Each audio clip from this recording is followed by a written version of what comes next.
அதிசயங்கள் செய்கிறவர் நம் அருகில் இருக்கிறார். அற்புதங்கள் செய்கிறவர் என்றும் நமக்குள் வசிக்கிறார்.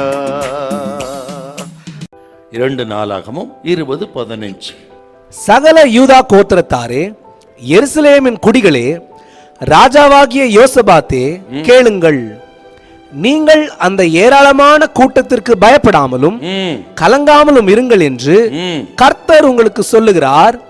இந்த யுத்தம் உங்களுடையதல்ல, தேவனுடையது.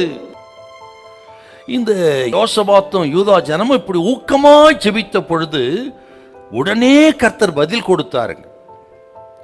அங்கே இருந்த ஒரு தீர்க்கதரிசி கத்தை எழுப்பினார். யகாசியேல் என்கிற ஒரு தீர்க்கதரிசி, முதல் விசையாக 10வது தீர்க்கதரிசி சொல்றாங்க. அப்படியானால் இந்த ஜெபத்தை கேட்டு புதிய ஒரு தீர்க்கதரிசி கத்தை எழுப்பினார். அந்த புதிய தீர்க்கதரிசியுடைய முதல் தீர்க்க தரிசனம் இதுதான். வாசி கேட்ட பாத்தீங்கன்னா, இந்த யுத்தம் கர்த்தருடையது, நீங்கள் பயப்படாமலும் கலங்காமலும் இருங்கள். ஆண்டவருக்கு எவ்வளவு சந்தோஷம் பாருங்க.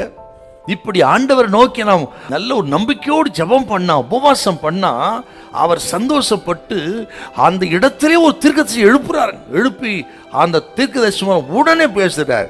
நமது ஆண்டவர் பேசுகிற தெய்வம், ஜெபத்துக்கு பதில் கொடுக்கிறவ, விண்ணப்பத்தை கேட்கிறவ, நிச்சயமா உங்களுக்கு பதில் கொடுப்பார்.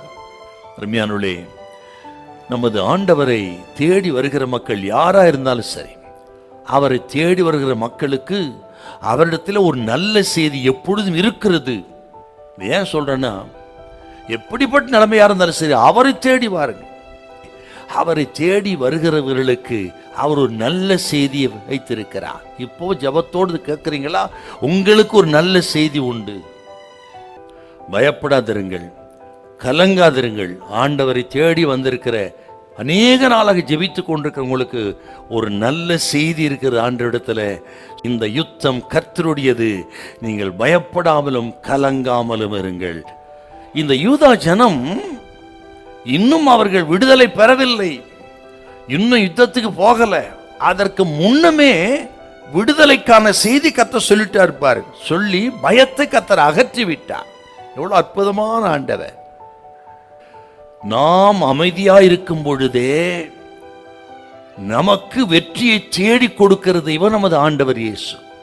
நாம் பெறுகிற வெற்றிங்கிறது நாம யுத்தம் பண்ணி வெற்றி பெறுவதல்ல, அவர் நமக்கு வெற்றி பெற்று கொடுத்து விட்டார். அந்த வெற்றியிலிருந்து வெற்றி நமக்கு. அந்த சிலுவை மரணத்தை விசுவாசம், அந்த வெற்றி விசுவாசித்து நீங்கள் அமைதியா பொறுமையா இருங்க. உங்களுக்கு என்று ஒரு பெரிய வெற்றியை, செய்தியை கர்த்தர் கொடுக்கிறார். ஹல்லேலூயா, ஹல்லேலூயா.